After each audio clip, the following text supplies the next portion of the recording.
Ready.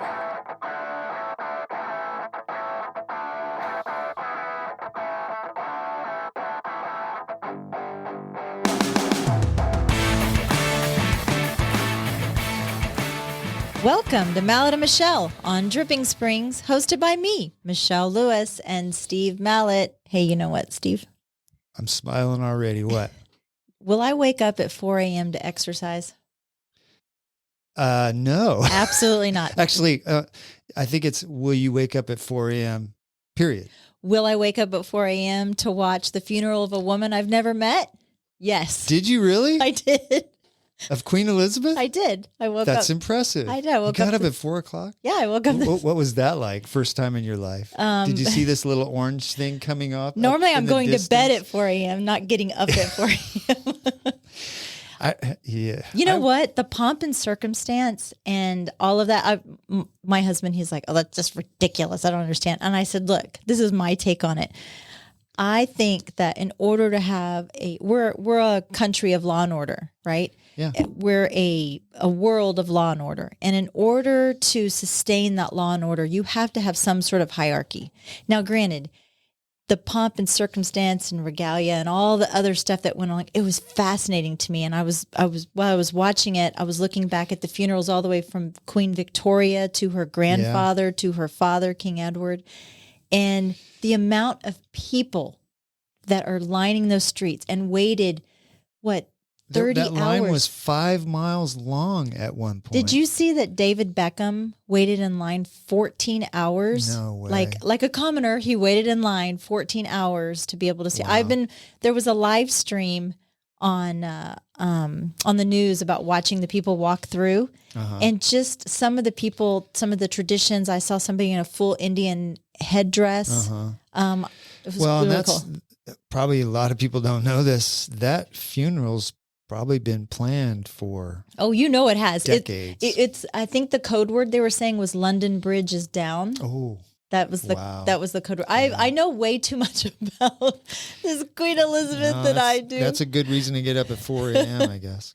I got to do my Michelle. What's that? And Michelle Lewis, who will make a telemarketer cry and regret their life decisions in about 12 seconds. I learned it from you, Steve. I learned it. I am pretty good at that.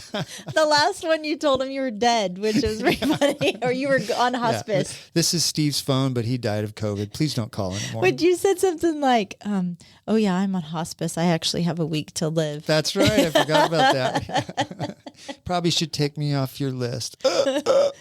That was pretty funny. Yeah. Hey, I read a story last week, and I'm going to give you a little hint about what it is. You know what that is? Is that a cow or That's somebody dying in the next room? In Austin Fit magazine, there is an article. It was last week. The surprising benefits of cow cuddling. Okay. It's an actual thing. It's an actual thing. They are cute. When you think of a therapy pet, your mind might immediately go to a dog or a cat. But have you ever considered a cow? I bet you that's something Holly would do. Actually, you're probably right. She'd cuddle a cow. When I read this story, I imagined some Californian driving down one of our back roads like Creek Road in his little Prius and seeing a cow in a field and pulling over the side of the road and crawling over the barbed wire fence and running out there about halfway in the field before he realized it was a bull. And getting attacked by that Yeah. bull. But apparently it's a thing. It's in the Netherlands, they call it cow hugging. It's actually a thing. And what they were talking about during the COVID-19 lockdowns where they tried to destroy the economy. Yeah. That a lot of people experience stress, anxiety, loneliness, and the Netherlands came up with this, you go cuddle a cow, it's supposed to help out. And supposedly it's supposed to be good for the cows too. Does your meat taste better?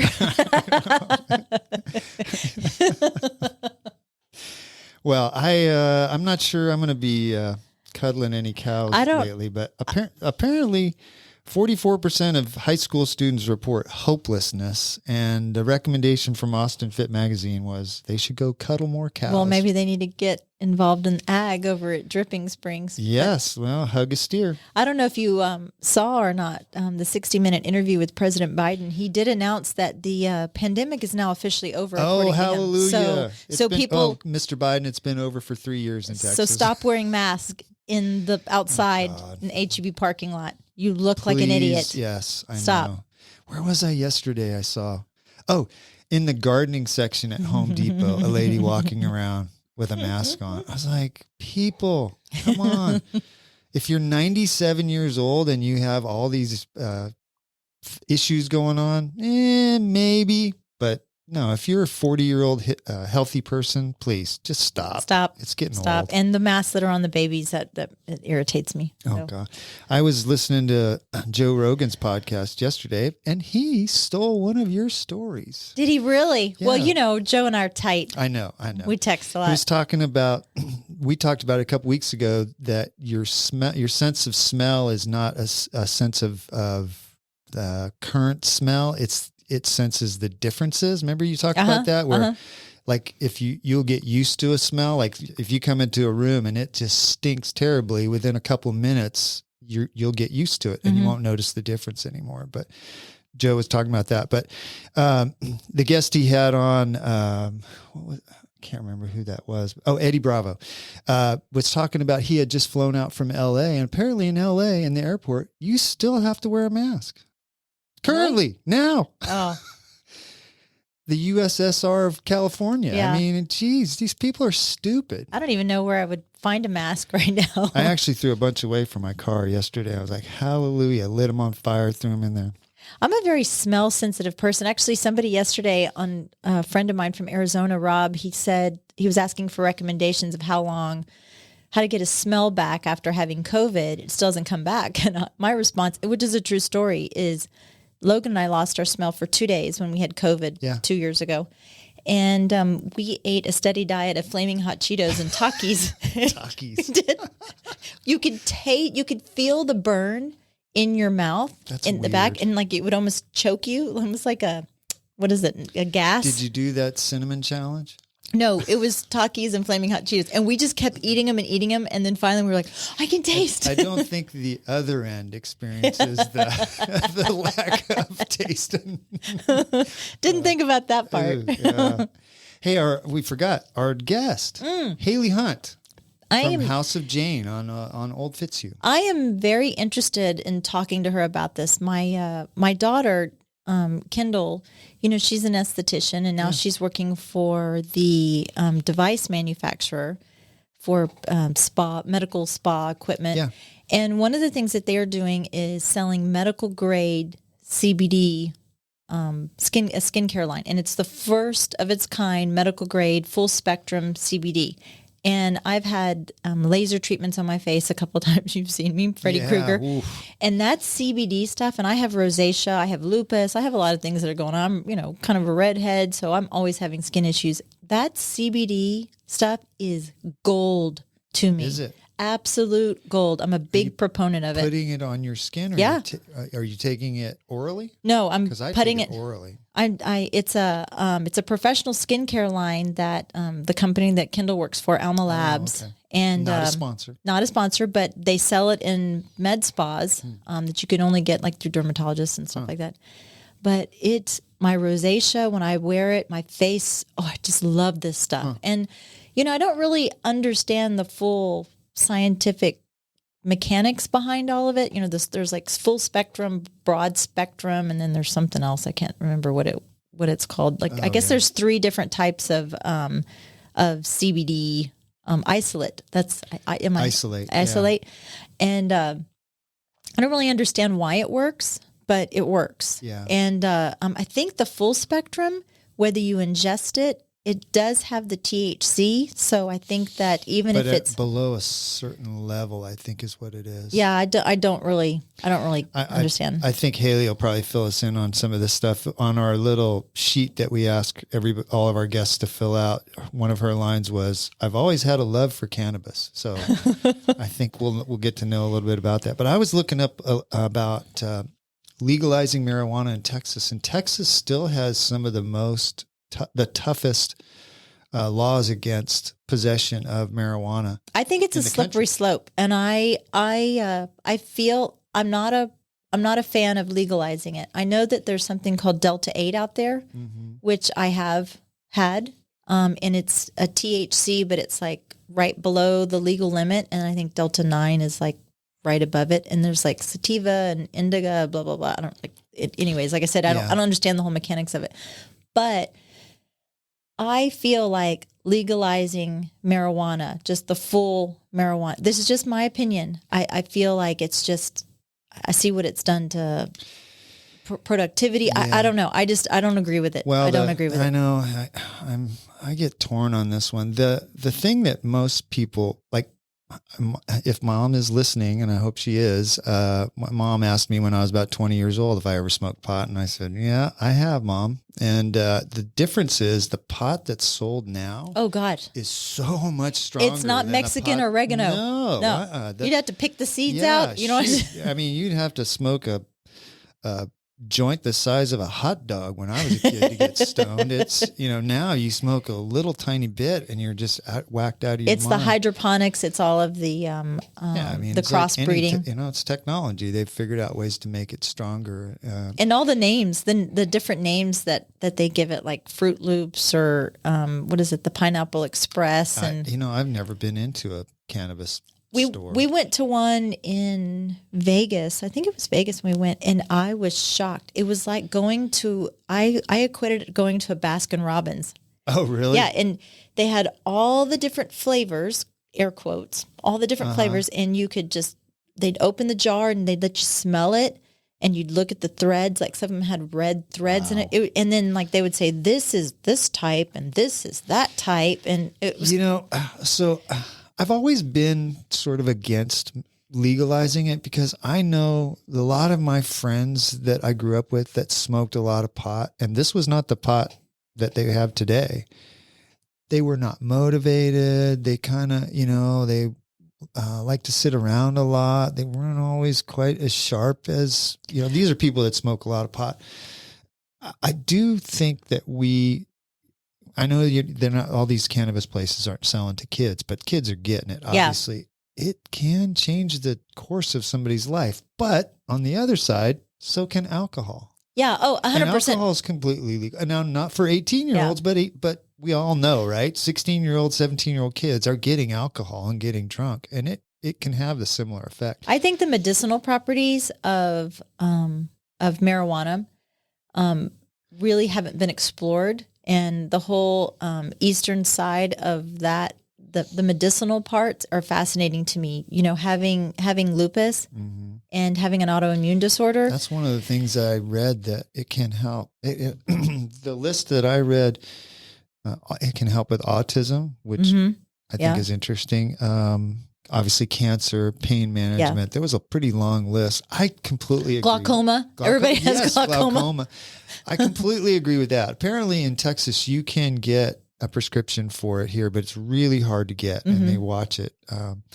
But there are a couple cities now that are not pressing charges if they find you. I think Fort Worth and a couple of other cities recently announced if we catch you with less than 2 ounces of marijuana, we're not going to even book you. We're just going to let you on your way. So even though it's not legal, they're not wasting putting their people energy in jail for, because they have some recreational marijuana. I watched this documentary years ago on the business of when Colorado decided to do it.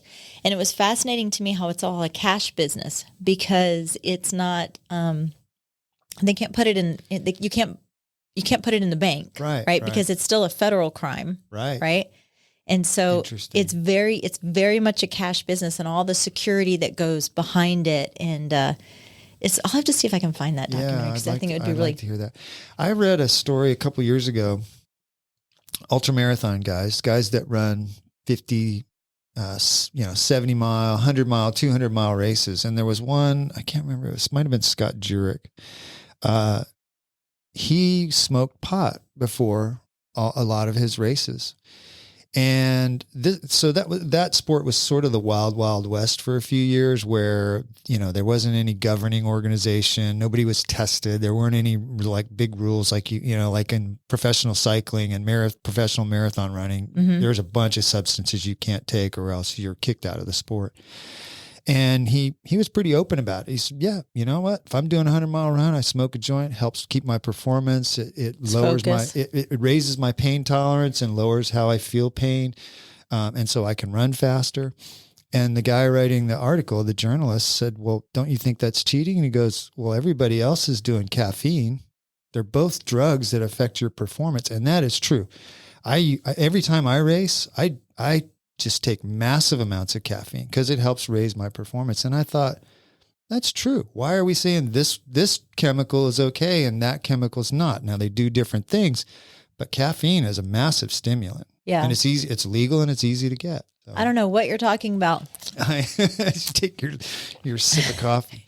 No, I'm not allowed to have coffee. Oh, that's right. So what is that? Iced tea? It's just iced tea. Iced tea. Don't you remember Michelle and Jolt coffee? That's pretty. right. It's not pretty. God. No. It's not pretty. Yeah, if you come in with a Starbucks, I leave for the day.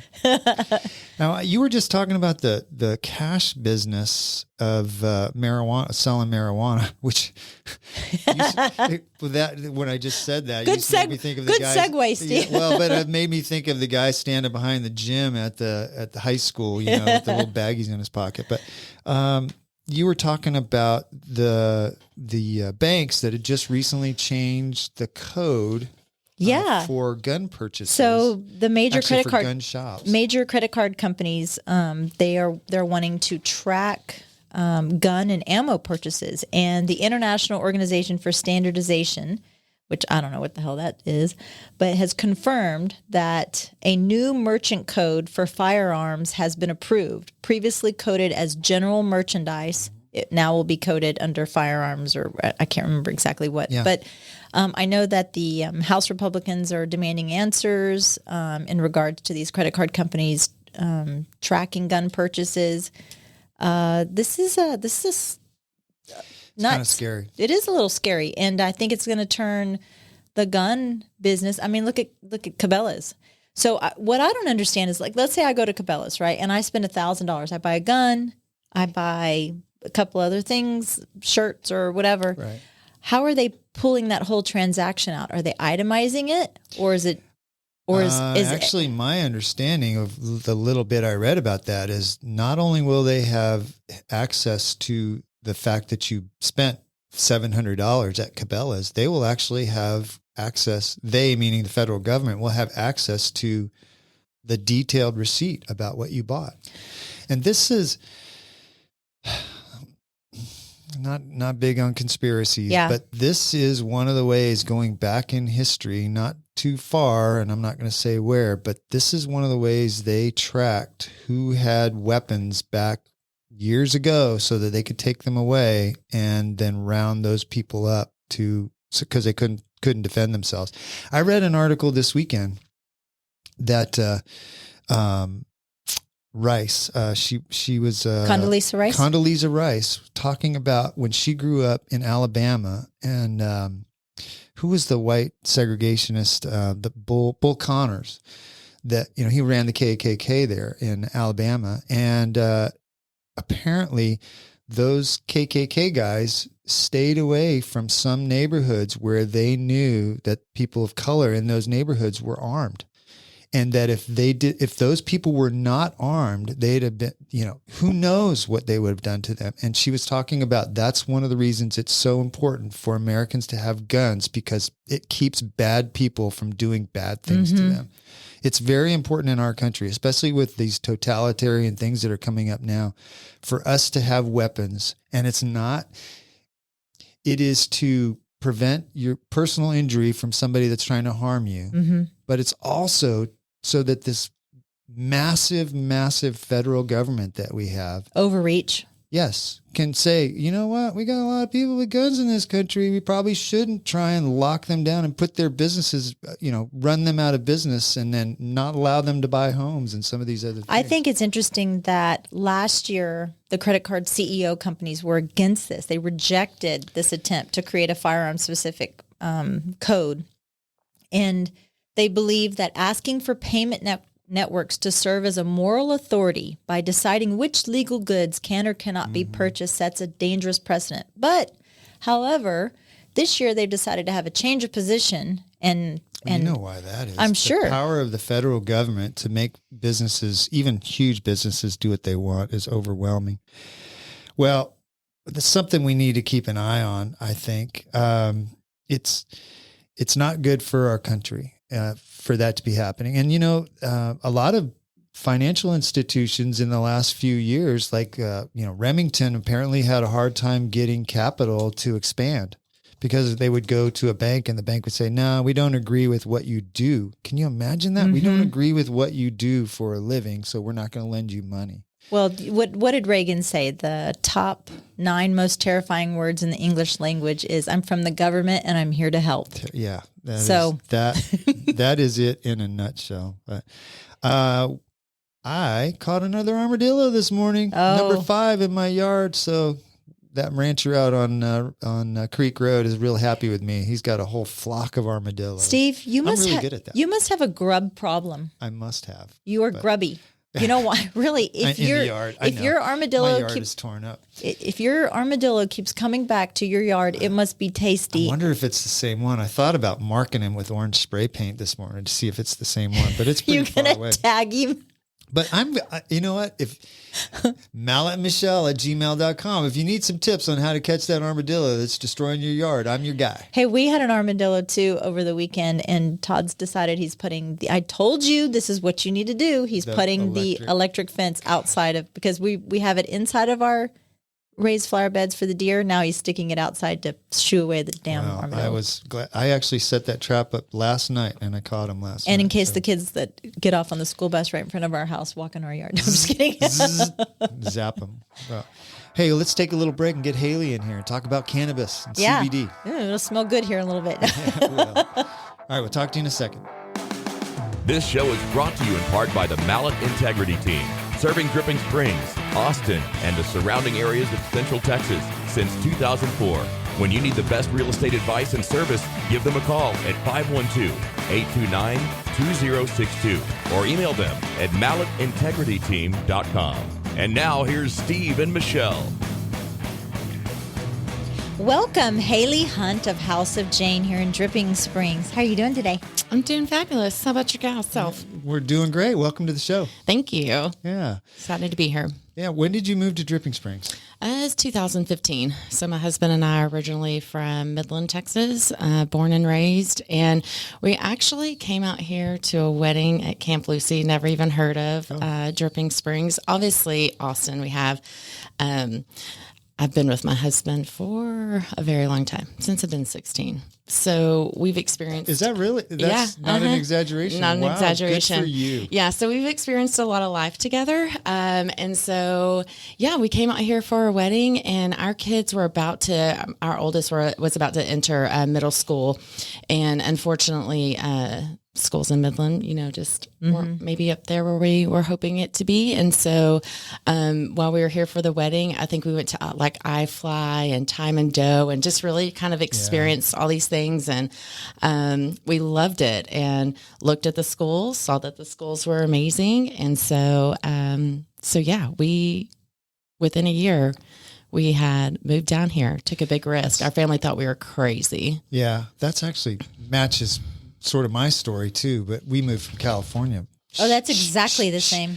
But it was still the same thing. Came out, loved the schools, loved the area. I always say, what's the most annoying sentence in the world? I moved from California. I think it's the way we do it in California that's the worst. Midland. We've had Several. This is our 40th podcast, I think. And The Great I bet Flight. we've had at least 12 people that moved from Midland, Odessa That's on our so podcast. interesting. How weird That's is why that? the Tech Alumni Association is pretty big here. I guess. Probably. Yeah, no doubt about it. Yeah. And you've got a kind of interesting work history. You were in finance for 6 years, and then you decided to go to nursing school? Yeah, and I'll kind of start at the beginning. So I graduated, and then I actually became a restaurant manager. Don't know how that happened. Luckily, you know how life brings you timing, opportunities, that sort of thing. And I had a friend stop me while I was managing the restaurant, and that's where the opportunity to work at Merrill Lynch came about. So so I had to get my Series 7, Series 66 license, and did that for 6 years, and then decided that I was not really wanting to be behind a desk anymore, and that I've always had a passion for nursing and helping people, always have loved it. I actually really wanted to do that when I graduated, but my mind and life just was not in that, setting just yet. And so that was probably one of my best life experiences is working at Merrill Lynch, because living in that financial industry and seeing how it operates, and honestly, like the customer service that we deliver to our clients, because I was on what we called a P big team, and it was 10 million plus. So we worked with some high dollar clients, and so it was just a lot of fun. Learned a whole lot. Decided to go to nursing school. I had 3 kids at the time, so I did through night school. How old were your kids at that time? They were probably like 5 and 8. I have twins. Wow, Yeah. you're a glutton for punishment. And my husband had previously gone to nursing school too, a couple of years before. So we were just slamming and jamming, you know? There's the name of the show, Yep. Slamming and Jamming, right there. So, and then it's funny because I ended up going to be a hospital, manager for a while I was in nursing school, a property manager. So I've had a lot of opportunities in life, and I just jump on them, because then I went to an oil and gas. I worked as a receptionist right before I left Midland, and so I have a lot of experience. And then, like I say, got my nursing degree and worked at the NICU for a little bit. So what's that, neonatal intensive care unit? Oh, Bam. Look at that. You got it. Yeah. How was that? It was amazing. It was so amazing to see like a 3-pound baby and then come in the next week and see how big they've gotten. And honestly, all the nurses are freaking rock stars. I was so new, and there was a lot of obviously scary stuff happening, but man, I learned so much. But then it was kind of one of those things. Working at a hospital was really hard, politically wise, schedule wise, with the kids. And so, it just so happened another opportunity came up. And so I took that, and then we ended up moving here. And what I've heard, the theme here is you're not scared of opportunities. There's too many people in life that something comes their way and they go, well, what if this happens? What if that happens? And they worry about all the potential downside. Sounds like you just jump right in, go for it. And I'm a jumper. Yeah. My husband and I both are definitely risk takers, and we just go for it because, that's the way you learn. You live and learn. Do you feel like you found your people here in Dripping? Absolutely. Yeah. 100%. In Midland, it was just a lot of families, sister and brother-in-laws loved that. But moving here it was life changing for us, for our kids. And we're so thankful. I have a really good group of friends. They all have younger kids. So relatability is a little difficult sometimes, I'm trying to tell them it's a season. You'll pass. Just wait. Wait. We say that all the time, don't we?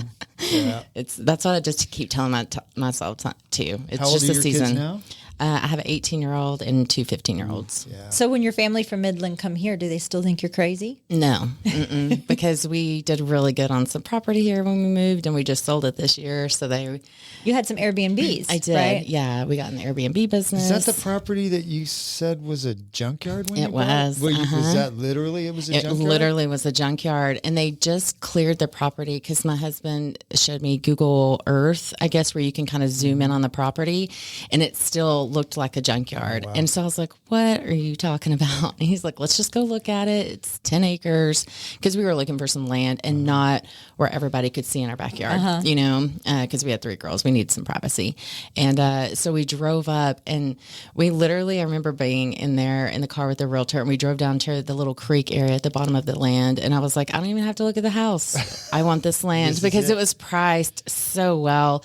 And it just had a little manufactured home on it, and it was perfection. Where was it at? On Harmon Hills off Bell Springs Road. Yeah. Okay. Yeah. Yeah. And then we snagged our neighbors 9.67 acres probably 2 years after that. So you had almost 20 acres. Wow. Yeah. And then we high fenced it, got some exotic animals on it, deer, goats. Yeah. It's really pretty property. Yeah. There's a theme there about real estate. Everybody right now is sitting on the sidelines thinking it's not a time to buy. It's always a good time to buy real estate. It doesn't matter what's going on in the market. If you hold it for long enough, it's always a good deal. It's just being able to afford it right now. It is, especially with the crazy interest rates, right? If you're a cash buyer, it's you have a really good opportunity. Yeah. But that's where I would say my husband and I really do the risk and reward. It's probably our 7th or 8th house, you know, bought and sold and got that equity and turned it into.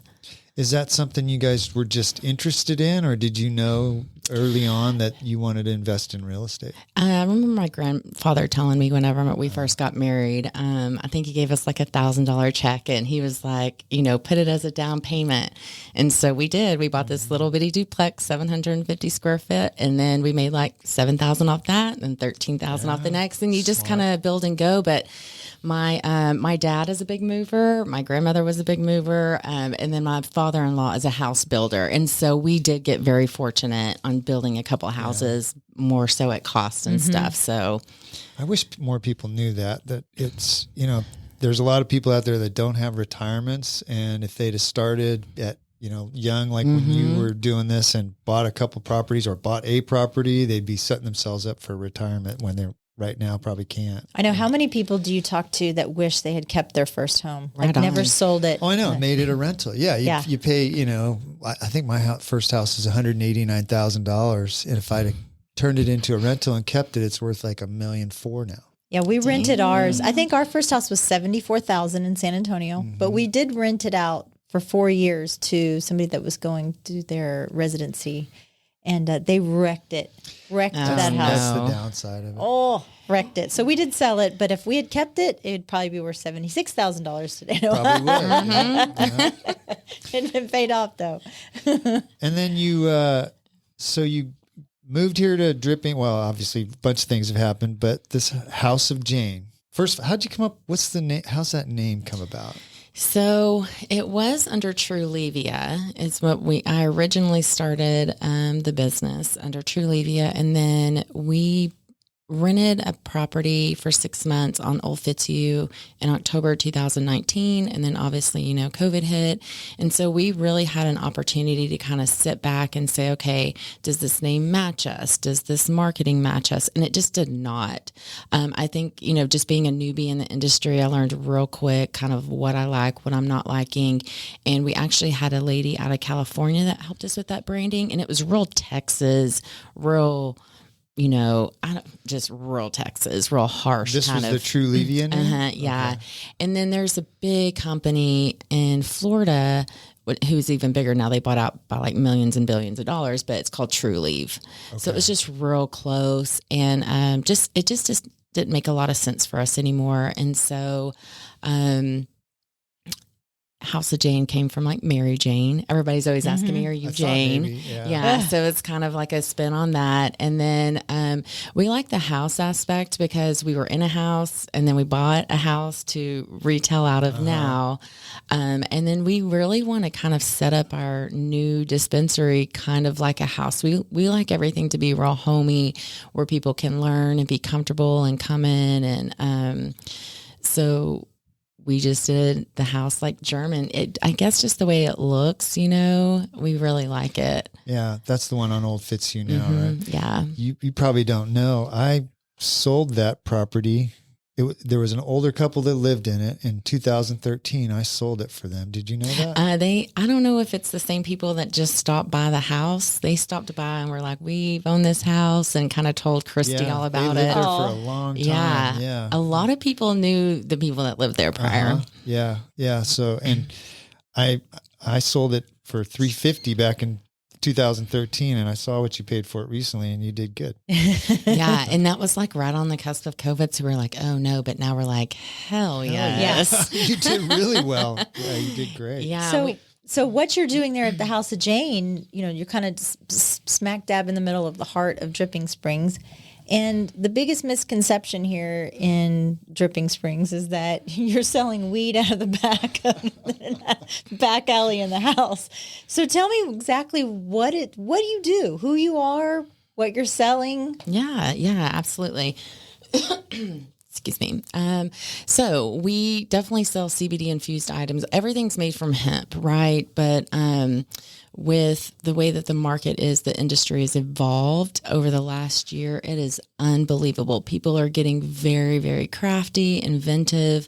Some of it's good, some of it's bad, I'll say. But one thing that we do at House of Jayne, it's really important, is transparency and just true honesty of what we're bringing to the clients, because unfortunately this industry is unregulated, right? There's zero regulation, and I'm talking age. Like I could legally sell to 12-year-olds. It's crazy. Like we obviously set precedent that we're 21 and up, but it's just unfortunate. And so, do you think that's changing soon? No, I don't. I mean, specifically like the age limit, I'm hopeful, but like the legality of cannabis, I just don't see it happening in Texas. We're so far behind. Our legislators were even, whenever they passed the 2018 Farm Bill in Texas specifically, they were hoping that, they were told that hemp cannot get you high. Well, it can, know. I didn't know that. Yeah. And so because you've got, hemp derived Delta 8, hemp derived Delta 9. I was talking about Delta 8. Talking about that. Yeah. You have all of these different cannabinoids. Delta 8 is legal. Delta 9 is not. So it's funny. It's tricky, right? So Delta 8 is legal right now. There is some legislation coming up soon that could question that. I'm not sure exactly. We're just following along. I'm part of the Texas Hemp Coalition, and we have a couple of really good attorneys and very knowledgeable people in the industry that kind of keep us up to date on that. So that's kind of in flux right now. But the whole situation with Delta 9 specifically is as long as it's 0.3%, less than 0.3%, and it's from hemp, it's legal. So if you think about that, think about math, and then you can have like a 6-gram gummy with up to 18 milligrams of Delta 9 in it. So the gummies are pretty big, pretty heavy because it's concentrated. So you'll see it in that. You may see it in drinks, but you will not see it like in vape or flour or anything like that. So what are some of the biggest misconceptions or myths of CBD? And I kind of have like a couple of just kind of starter questions, but the CBD can get you high. So break that down a little bit. Is that a myth or is that true? That's a myth. I mean, it's psychotropic. It passes your blood-brain barrier. So there is, the psychotropic side of things, but I mean, psychoactive. I'm sorry, I said the wrong word. It's psychoactive, right? Because it does pass that blood-brain barrier, but it's not psychotropic. It does not get you high. Now, I will say I've had a couple of clients that will take a couple of drops of CBD and really feel it. They're just very sensitive to it. Yeah, which I would say that's very rare specifically with CBD, but it happens. Could part of that be like when you take a placebo, how sometimes they're expecting something and so they feel it? I honestly think that some people are so in tuned with their body, and this specific lady I'm thinking about is just very health conscious of everything she puts in her body, and I think it's more of that than anything else. You should have seen me on morphine 2 weeks ago after my surgery. She was a hot mess. I was seeing alligators in the room. Oh, no.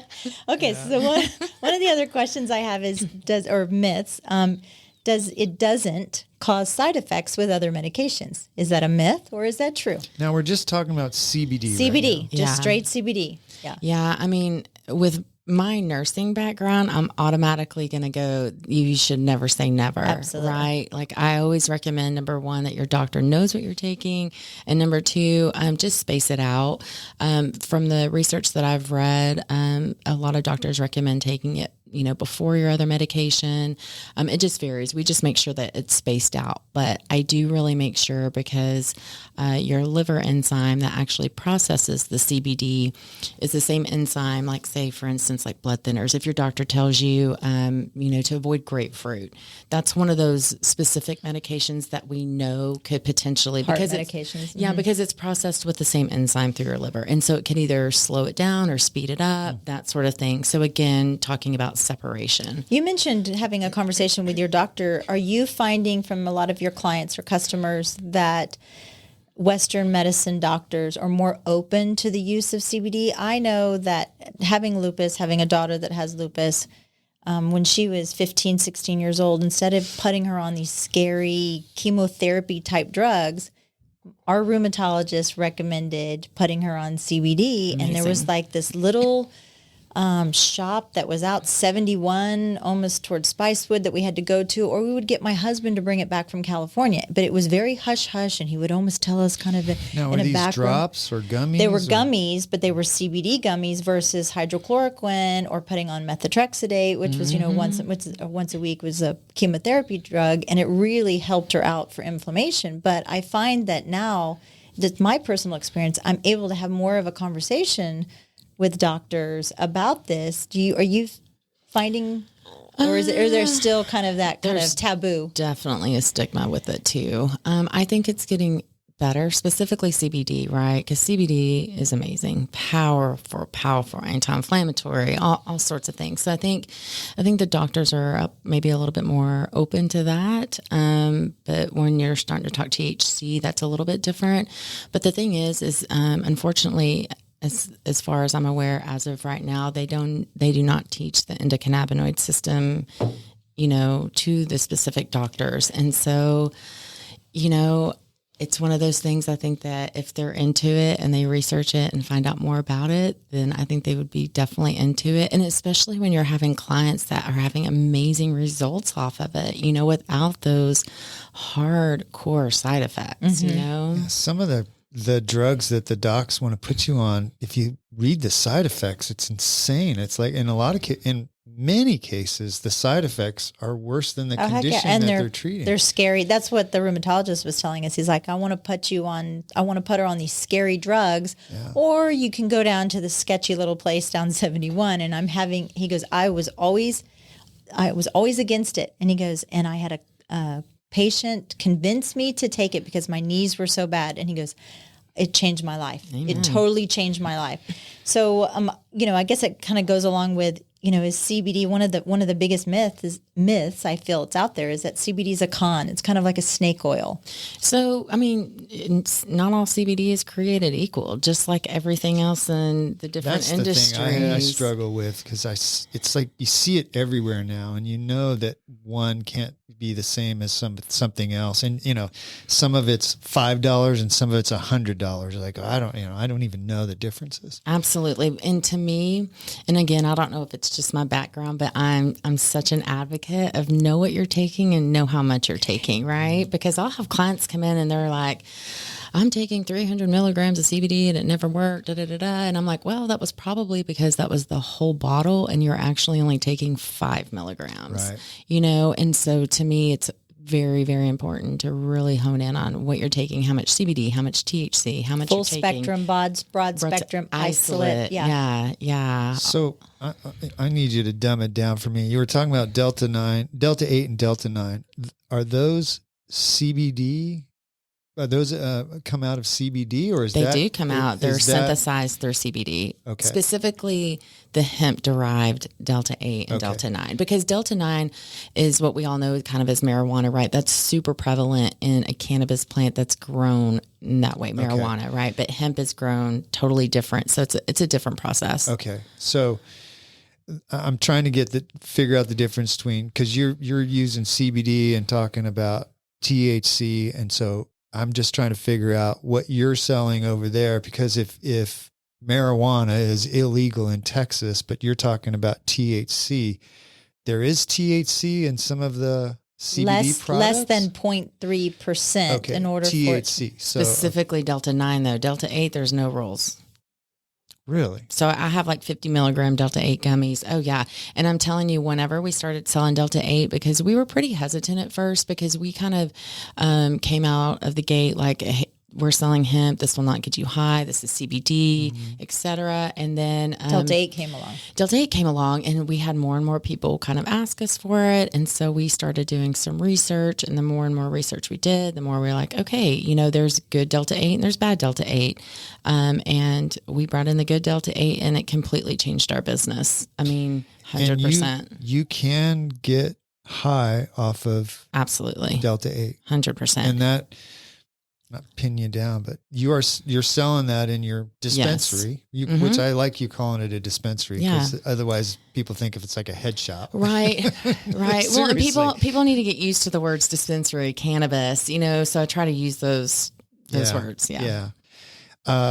Yeah. That's what I was trying to get to. So, because I know we were in Oregon a couple weeks ago, and there's dispensaries all over the place. We didn't go into any of those, but boring.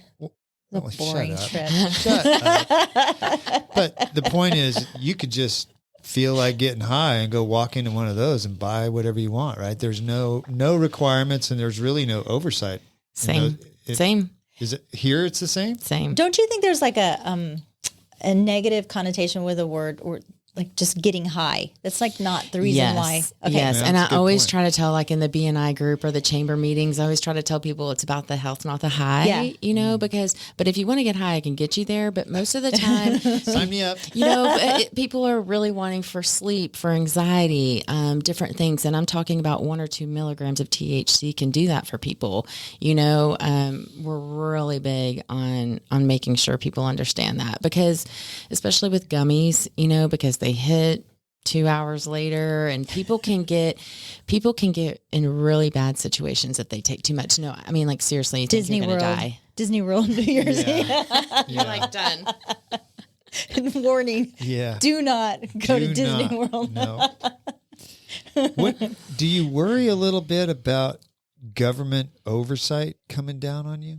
You know, I just don't know I can't even begin to fathom what that's going to look like, because there is so much that goes into that. You know, the whole war on drugs really dismantled a lot of different communities, and there's a lot of people still in jail for, you know, maybe 3 joints or something ridiculous, you know? Yeah. And so a lot of appropriations are going to have to be made. It's a really big question, you know, because they're having a hard enough time even trying to figure out how to regulate hemp and the cannabinoids. I can't imagine how it's going to all work out, to be quite frank. We were talking about this earlier, about the legalization of marijuana here in Texas. And I feel like we're still such a Bible Belt state, and there are some misconceptions, but even for myself, you know, that, I feel personally right now, the information that I have is a slippery slope. And, you know, I just really don't know how I feel about legalizing it 100%. And, what do you feel about that? Yeah. Haley? What do you feel about that? I mean, you know, to be honest, I think Texas it's being like California and Oregon. How do you feel about that? So California's market is terrible, right? Because of the taxes. They've got hosed on the taxes. I mean, their black market, surprise. Yeah, their black market, quote unquote, is their natural market. Like it's just better that way in California specifically, which I know it's changing. I think they got rid of one of their taxes. I'm not sure. I apologize, but I know, like in Oregon, I have a couple of clients that will come in and tell me, you know, how these big industrial companies are coming in and just kind of taking over the market. So all these smaller mom and pop farms are, you know, getting pushed out, and I hope that doesn't happen in Texas, but unfortunately, the decision makers in Texas are making it appear that way. You know, there's a new regulation that came out that a smokable hemp ban, you know, that there's no farmers that they can manufacture or produce smokable hemp, right, out of Texas. So we personally, as retailers, I can buy any kind of smokable hemp product from any other state where it's legal, right? Hemp, and bring it. So I can't support my Texas Can you have farmers. it shipped here? Oh yeah. Oh, really? Sell it. And you can sell it. Just cannot support my Texas farmers and companies. So what Texas companies are having to do is go to Oklahoma, right? So they manufacture out of Oklahoma. It's the stupidest thing. Oh, wow. So It's is frustrating. it grown in Texas and then manufactured? processed in Oklahoma, and then you can buy it from Oklahoma? Yeah. Is marijuana legal in Oklahoma? No, not full rec. I mean, it's pretty damn close from what I can tell, but no. The big contradiction for me is, marijuana is illegal federally and in most states, but alcohol, which is killing millions of people every year, literally, is not millions, hundreds of thousands. Is completely legal. Yep. And you can go to just about any bar. You can go right down here on Mercer on a Saturday night and find 5 or 6 drunken people falling down in the road. But there's still fine. But you can't smoke a regulations. joint. There's still regulations in regards to that. There's age limit regulations, like through TABC. You're not allowed to have 2 If you're alcoholic 17, drinks. can you go into a dispensary in Oregon and buy pot? No. Probably not. No. Same There's thing. age regulations. Oh yeah, and it's very restrictive on how much you can buy of everything. Yeah. One of the I guess kind of just inquiring minds want to know, what is the perception you feel of the industry that the cartel is involved in the CBD industry? None. They're in fentanyl. Yeah. Which we've is been hearing scary that, as hell, isn't it? Absolutely. Having teenage girls, that's a whole other situation. I'm constantly talking to about them. It's scary. It's so freaking scary. Yeah. But coming back to your question earlier real quick about, just you're not sure about the legality of how you feel about it. I think that all comes back to how we were all, do not do drugs, reefer madness kind of thing. This is your brain on drugs. Yeah. When before, cannabis has been around for thousands of years, But this isn't speaking. your 80s kind of weed though. This We were isn't talking where about hell that. no, it's where not. where you're picking out the seeds. Hell no, and, it's not. Yeah, Yeah, and no. that hydroponic stuff. It's just like, woo, you're on a Alice in Wonderland kind of trip, and it's just like that's not something for me. For me, this is just me personally speaking. But you drink. But I would say don't smoke. Yeah. Take an edible. Yeah. Because flower hits different, right? Your methods of ingestion When matter. you say flower, you mean the bud. edibles- Okay. Bud, Oh, okay. Is that ground up and put inside an edible? no, it's actually, how you get that is they're extracting the oil from the plant. Okay. And then it's in there. Yeah, they do that from various ways. But so flower to me, anytime people kind of come up to me and they're like, oh, because everybody kind of has a cannabis experience, a negative one probably. Sure. Back in the day, somebody handed them a brownie and they ate the whole thing or something like that. But to me, since flower is just very strong right now, high percentage of THC, I would just, caution everyone, if you're not used to cannabis, don't smoke it. I think back to the argument of the alcohol versus, whatever. Yeah. Everybody gets a high from something, right? You get it for running Well, 60 it's true. miles, I'm not right? advocating one way or the other. I don't like contradictions, and that's a big contradiction. It's a huge one. But how much caffeine? We were talking about this early. That your caffeine probably on some levels is getting you to a certain level of euphoria, it's right? true. But to me, like as a nurse, whenever I was in the ICU, I would say like 95% of all of the patients in there were secondary alcoholism. Every single one. And I'm talking about, I'm seeing orange people walk through, because their livers are shit. Yeah.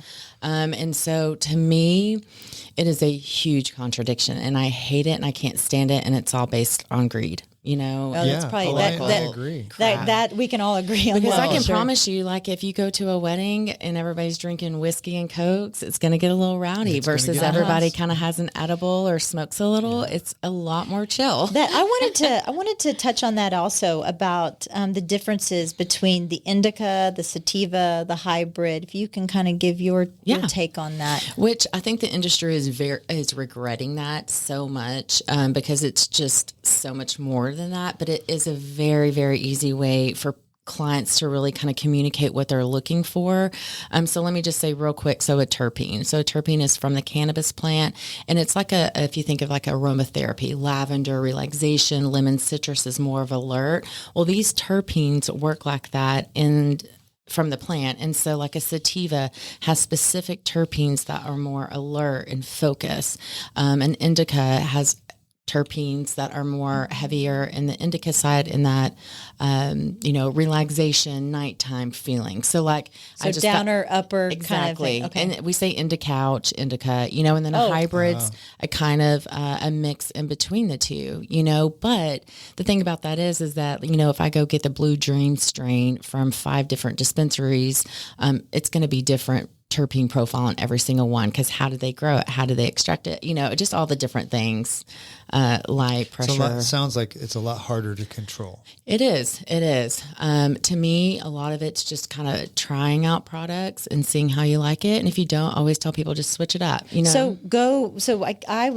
I'm hearing you say in my brain is, don't go to the 20-year-old kid behind the counter that doesn't know what the hell they're talking about. Go to somebody that's educated, that's going and schooling themselves on what type of... That's what I wrote down. I like your hands-on approach. Absolutely. With this. You're not just somebody coming in and they go, hey, I got $20. What should I get? You're actually talking to them, trying to figure out what their needs are, and then pointing them to a certain product. I applaud Absolutely. You for that. Yeah. And I think, sometimes we'll have clients in there 45 minutes to an hour talking to us because, number one, they need to be heard, okay? Because there's a lot of stressed out, anxious folks out there, right, who are not sleeping, and we all know what that can do to our bodies, but people are looking for an alternative medicine for that, and I think cannabis can help with that a lot. I'm not saying to replace any medications. Obviously, that's all a doctor's knowledge and whatnot, but I seriously think that cannabis can really change so much. And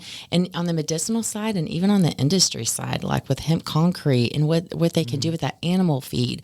I mean, this plant alone, it's exciting. I hope we can do it. On my current journey that I'm on right now, being 51 and going into this surgical menopause that I was in the last 3 weeks. And I've been reading about menopause a lot. And it seems like to me, when women get a certain age, your health care just kind of drops off the face of the planet. And you go to your primary care.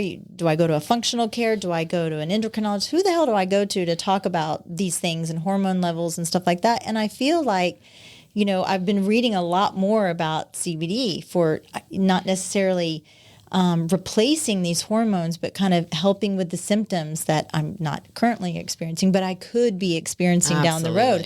And because I don't want to pump my body full of just crap. Crap. But there's also, you get on this treadmill with the doctors where they, one of my good, Chuck, that we had in here a month or two ago on the podcast, when his dad passed away a few years ago, he was on 27 different medications. There's not a pharmacist on the planet that can tell you how those 27 different drugs interact. That makes me so sad. I know, isn't that true? And probably half of those are probably for the side effects of that. And that's exactly right. It's like, we'll give you this one for your high blood pressure. But now you have incontinence. Or now I have headaches. Okay, we'll give you this one to cover that up. Well, now I have, whatever. And that's sad. I think it's great that there's something that I want to say, if you smoke it, you do have some negative side effects because you're putting smoke in your lungs. But if you can eat it, you don't have those side effects. That's a good point. So like, what is the quote healthiest platform to ingest it in your body? That's where I was going to go. I would say an oil, a tincture oil is probably going to be your best bet because it's going to be sublingual, right? So you're going to just put it underneath your tongue. For specifically CBD, that's what I normally always recommend to my clients is a CBD tincture, put it by your toothbrush and take it morning and night. Because how CBD works in your endocannabinoid system, which endocannabinoid system is just like this amazing system that kind of helps regulate every other system in our body. And so when you ingest CBD, it specifically just kind of shushes everything. It just kind of calms it all down, right? And so to me, if you can do it because you're very vascular in your mouth, do it sublingual, you're probably going to get the better absorption that way versus a gummy ingestion and all of that stuff. What if you have a texture issue like me? I'm With like, the gummies? no, just like the thought. Oh, I mean, no, I have did some it before. gummies that I don't even like because of the texture. I do I'm the that way. oil under my tongue, and it leaves a gross. That's- I terrible know, it's taste that in my right mouth. there. Not all tinctures are the same. I'll Is say that that right? because if I can't even take a tincture, I'm not going to sell Yeah. it. Right. So because there are some gnarly ones out there, but it's the way that they're, distilling it and all that sort of stuff. So again, if you think about like alcohol, like IPAs versus a Michelob Ultra, everything's going to be real different. And that's how it really is in the cannabis game, That's interesting. There's a little taste, like a flight of CBDs. You could just try them out and see which ones. Yeah. And these days they really shouldn't really taste real bad unless it's coming from like a garage or something. This is, Kendall's 22 years of age. So this was 7 years ago when we were starting this journey, and it was like the Charlotte's Web. Sure. And oh my, it was like putting straight olive oil or something underneath your tongue. Because obviously everything I was giving to her, I was like, I need to see what this is for her. Yeah, absolutely. But, So what kind of things can people conditions people have can come see you that, like you said, not sleeping and inflammation. Yeah, I would What other say- things can they come see you about? I would say pain, anxiety, and sleep are the top three for sure, and probably across the board, the whole industry. I would assume in the legal cannabis world, it's definitely pain, but we get a lot of that too. So I would definitely see those three. And I would say that cannabis is such an individualized experience, though. So it's not like I could say across the board, this is XYZ for you for your anxiety, because there are some clients that are THC sensitive. The factor of like microdosing. I think women, menopausal women do really well off microdosing cannabis throughout the day. Personally, I have a great microdosing experience because, so 3 teenage girls, parenting style is different between my husband and myself. And, just the stress of life. Right. And, I actually do not do well off pharmaceuticals. Every single side effect that comes with them. I don't either. That's me. I get them. I've tried it for depression, anxiety throughout my lifetime, and every single time it just has a negative connotation. So I was like, well, I'll just see about this whole microdosing thing. And I did it for a good month, and it just changed my life. And explain, explain what that. is microdosing? Yeah, so that's just taking kind of smaller amounts throughout the day. Instead of eating a whole gummy, I would eat like a quarter of a gummy 3 times a day. Okay, just to spread it out. Yeah. Yeah.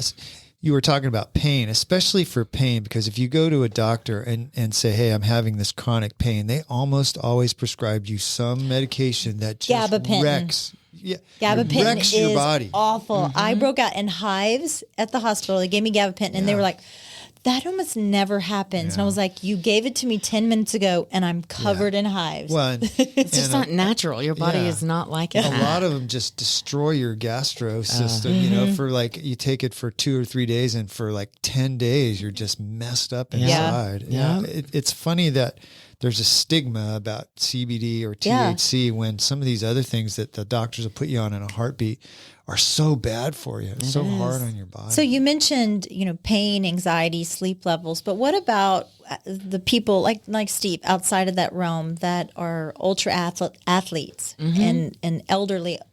Ultra. Thank you very much. Damn it, Michelle. But athletes that want to use this to kind of enhance their performance. Absolutely. There's a ton of research on it, right? So I love evidence-based studies, and I always tell people, go look it up. I love CBD, projectcbd.org. It's a really good site for kind of newbies who are getting into it, because number one, it does have a lot of reference to studies specifically. It's very user-friendly to read, and it's very informative. So it helps with recovery, with pain. I mean, to me, for an athlete, I'd probably recommend CBD specifically. Yeah. But I believe in taking CBD every day for everyone. I know that Steve, when he just did that Oregon hike, he tells me what are these gels that you eat? Yeah. Oh yeah, energy gels. You probably do. That's those. probably like B. Yeah, it probably has some B vitamins and B complex and stuff No, in it's there. mostly just glucose and Okay, just sugar sugar. and Couldn't you just have a couple cookie? amino Could you have a acids. cookie? No, you want. I think it's you want concentrated. the gel. It's goo Yeah. gel. You want because that goes right into your bloodstream. I mean, almost immediately. Need Like those electrolytes. Yeah, a cookie will take. I don't know how long it takes, but it'd take 20 minutes or something to break down. It is hard to kind of break that stigmatism that goes hand in hand with CBD and just like backyard marijuana. You know, your Lazy stoners. Yeah, your Spicolis, your that kind of thing. We talked about that a little bit. We do a monologue before you come in, and about that some of my friends when I was growing up that smoked a lot of pot really. And honestly, never did much with their life. I mean, but they were always high. But they probably just weren't Always. doing pot, though. That's probably the other thing, right? Well, maybe not. But also, who knows? Maybe their particular personality, they would have never done much with their life anyway. Yeah. It's not like you have this control group where you can say, well, these people weren't very motivated and they didn't do marijuana and these people did.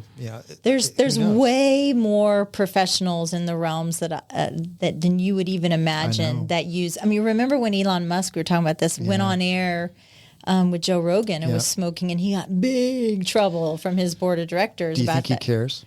I don't think he gives a didn't shit. care. No, I don't think he gives a He shit. does not care. But yeah, I just think that to kind of break down the stigmatism of what's kind of out there, and it's not your Spicolis that are getting the munchies and just hotboxing it on the 290. Yeah, I agree. And I think it's one of those things. I think in moderation, right?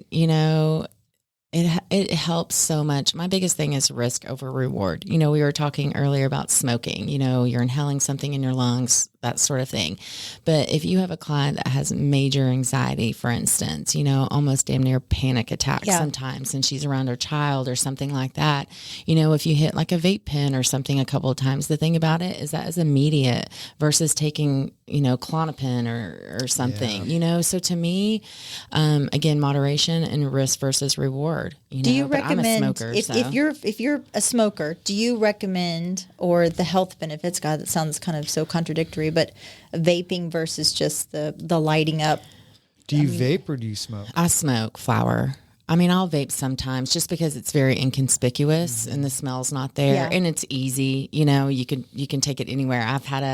It's funny. I was going to mention 2 posts that I made. One was we take cannabis for the side effects, and then the other one was, back in the day, you would go over to some random parking lot and light up. Now people are just like vaping in Target. Yeah, 100%. Yeah, we were sitting at Armadillo Den the other night and there was like a whole table vaping, and I was like, that's not just, they're not, it's not nicotine is what they're, but it's so out in the open nowadays. Yeah. Haley, a lot of our guests on the show bring us things like books and stuff. And so we're waiting for you to bring us This podcast would get way more interesting. It would. Real fast. Sorry, go ahead. No, I was going to ask you what you love and what you hate about being in the retail dispensary business. What I love is client connection. I would say that's probably one of my favorite things about being a nurse as well, is just talking to the patients and learning about their family, and just truly being impactful to someone, to me, is amazing feeling, to give back. What I hate about it is just the unregulation, and, marketing scams and lab scams and greed coming into this, because the more, these different cannabinoids are created and invented, I say that because everybody's just looking for that next thing, to get people high, because people want to. It just is what it is. That just the unregulation is what scares me, because we all say third-party lab testing, a COA, certificate of analysis is so important to have on every single product. They should have a QR code on every product you purchase, but is that lab good? Did they lie? Did somebody actually just make a PDF? It's just sketchy. I don't like that. I was telling him earlier that my daughter, she's an esthetician, and so her company just started selling the first of its kind, the medical grade CBD for skin, and it is amazing. I love it. Love. I think that's going to be kind of something really big in the industry is CBD and that kind of stuff. The beauty. Are you guys going to sell something like that? We already do. We have some stuff. That's not really a big seller of ours, though. We've tried different beauty products, and people have liked them. It's just people don't really come. They don't come to that for that. Yeah, you're going to your esthetician or somebody, and a lot of their CBD products are for aftercares because she works for a laser company, and so that inflammation, and redness, and selling afterward. But because of lupus and rosacea, boy, that stuff is gold. I love it. Yeah. Good. I love hearing that. You're just recovering from you breaking your ankle, aren't you? No, I hurt my knee. Oh, it was your knee? I twisted my knee real bad mountain biking. Mountain biking. Yeah. It was the reason I was saying that is because a friend of ours that works in our office here, we got a text from her a couple weeks ago that she broke her ankle, and we were like, "Oh, what'd you do?" And she was stepping out of her car with her high heels on and broke her ankle. But at least you did yours mountain biking. That's what I told Dina. I said, Dina, make something up. You were like parachuting and your leg got caught. You know what those are called? Those shoes are called car to the bar shoes. So you just go from the car to the bar. You don't go anywhere else. You take them off. Yeah, right. That. It's car to the bar. They're not. They're just pretty. That's all they are. But are you a big mountain biker? We just got into it. We just bought a house in Durango. And so my husband absolutely loves it. And the first time I did it, we just went down the mountain. And I will say it was scary as hell. But like that adrenaline, being in the mountain, like the mountain air, I freaking loved it. And so... yes, I'm going to be a mountain biker. I am a mountain biker. Are you going to like a ski area where you take the lifts up and come down? Oh, yes. Yeah, that's big now. Yeah. When we were in Oregon, there was a couple of ski places around, and they were packed with mountain bikers. Oh, that's the way to do it. amazing. You don't have to grind up the hills. They take you up there and let you ride down the easy. Well, it's not easy. It's actually hard, but it's a lot more fun. I want to pick your brain about you going to Europe. So maybe when we're done at some point, because Todd and I we're wanting to go to Europe next year for our 30th wedding anniversary. Amazing. But I don't want to wear a mask, and I don't want to have to show a vaccination card. So did you have to do that when you went to Europe recently? Yeah, vaccine card, yes. But that may have changed a little bit because I know that they were getting more lax on like the boosters for certain people and stuff. But unfortunately, me and my daughter did have, to each their own, right? Yeah. Whatever. We did have to get vaccinated to go on the trip. Yeah, see. But masks weren't a big deal. I don't really, maybe one or two times, but it wasn't really. Yeah. I won't get vaccinated, so I'll just watch the Travel Channel. Melanie Fenelon was telling us. Do you know her, Melanie Fenelon? She's an agent here in town, but she last year went to Europe, and then they took a trip over to Turkey. And when they got to the border of Turkey, the guy said, well, you don't have the COVID vaccination that we have, but we've got a guy right over here that'll do it for us. Yeah. She's like, nope. They turned around and left. They didn't go through. They didn't go into Turkey. You're sketchy. I know, and I'm trying to think if they even asked us for our vaccine cards, maybe like at the Louvre or really? whatever. They asked you to go into the Louvre? I'm trying to remember, like maybe once or twice, like... And that was crazy. I've been there. I've already been there. Yeah, I've been there too. Yeah, so. Yeah, it was packed. It was a little overwhelming to me because it was real hot. We went through the European heat wave and there's no AC and it was just... That's right. Hot. What is the best part about you living here in Dripping Springs? What do you like? I would say the community, 100%. Yes. So being a part of the chamber, love it. Just getting to meet everyone and hear, there's just this excitement in the air, no matter what, and it's so family friendly. I've made some amazing friends. I would just say definitely the community. Yeah. I love it. I love all the breweries and wineries and distilleries and dispensaries. Yeah. The one dispensary. Yeah. Well, there's actually 4 now here in Drip. Really? Mm-hmm. Yeah. 2 over toward Belterra and then Armadillo and then us. Wow. Oh, that's right. There is one by the nail place back there. But you're the most famous one. Yeah, that's what we tried to You're do. the OG. We wanted to get in first, get downtown. Your marketing is good. Yes. Yeah. And we have some big things coming. I was just going to ask you, what's next for you? Yeah, so here pretty soon, we're going to start mobile delivery, like hopefully next week. So I think that'll be really good, especially because we do have clients that are very consistent and really like it. anyway, so we'll see what happens. Is it hard to find employees, or is it just the two of you girls? Or? We actually have me and Christy. Then we actually have a teacher. Her name is Heidi. So she worked through us through the summer. So she works weekends and some nights and whatnot. And then we actually hired another one of our clients. He does like DoorDash and does the scooter stuff. And he is a vet and just has this amazing energy. So we're super happy to have him come on and help us grow the mobile delivery. Cause I think it's going to be, I think it could be big. Yeah. I bet it will be. Yeah. Yeah. Gas prices the way they are. Yeah. And people love convenience, you know, especially if you already know what you're getting, you just know that you're going to get it like every Monday or whatever, you know. But they should come in and see you in person the first time, so they. Can I'm definitely. I'm gonna. Do you make Absolutely. appointments? Like, can you? We don't, but I just tell people just to come in because most of the time it works. You know, very few and far times between. I'll have to say, okay, let me help this client real quick because if I'm talking to someone and I know someone just needs like a vape or something, I can do that. Yeah. But it may eventually have to be appointment. I could only. see that because I could see you kind of being a part of like, you know, a functional medicine type program where, you know, I just want to be able to have a little one-on-one time with you and just spill. You got to be part therapist a little bit too, like kind of like real estate. You do. Yeah, definitely. You just have to have a listening ear. That's the biggest thing is the active listening. But I think I just recently got my medical cannabis certification as a nurse. And so it's medical cannabis care nurse. It's a mouthful, but learned a ton on that. And so I've even thought about going back to school for NP, but it's just this different industry. So I'm not exactly sure how that's going to evolve yet, but I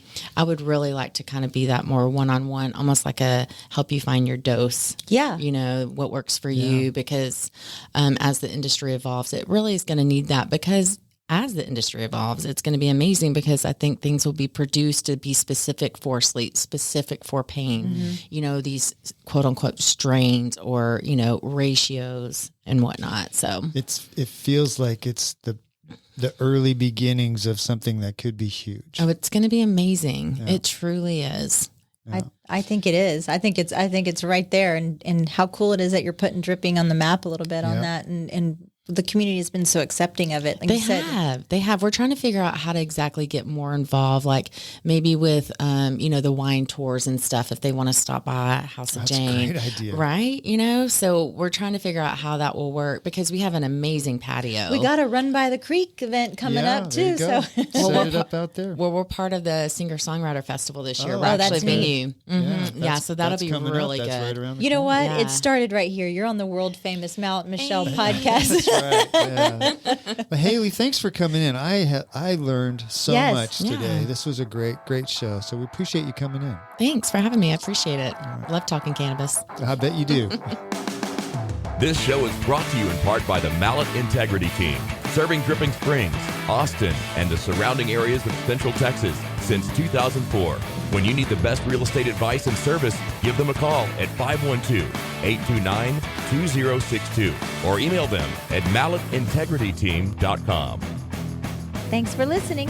If you have comments or feedback, please email us at malletandmichelle@gmail.com. Follow us on Facebook and Instagram at Mallett and Michelle. Listen to us on Apple Podcasts, Spotify, and Stitcher. Please follow us and leave a review. Thanks again for listening.